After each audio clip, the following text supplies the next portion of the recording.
Un salarié sur cinq vit du tourisme au Fénois. Les élus de la commission du tourisme Tahiti Tourisme et le service du tourisme ont discuté cette semaine à des politiques publiques du secteur. Parmi les points clés, la diffusion de la stratégie touristique dans les îles. Emma Mathieu nous en dit plus.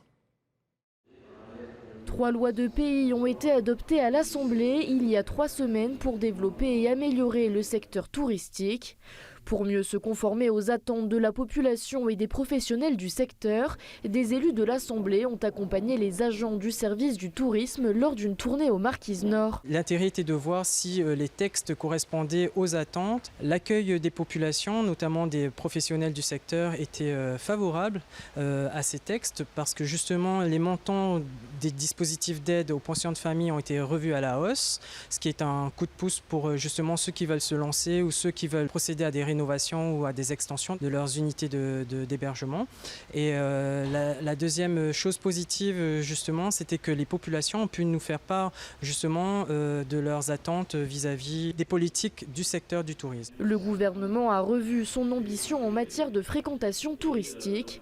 L'objectif n'est plus d'atteindre 600 000 touristes d'ici 10 ans, mais générer des recettes équivalentes à ce que produirait un tel volume.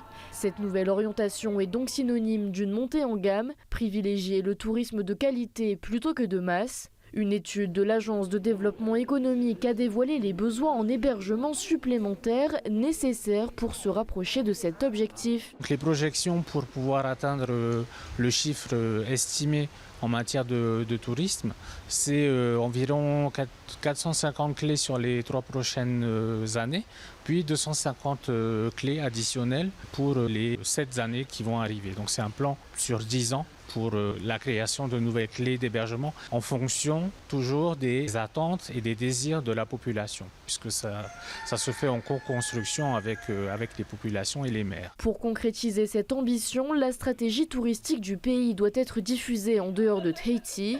C'est l'une des missions de Tahiti Tourisme qui a renforcé ses actions ces derniers mois.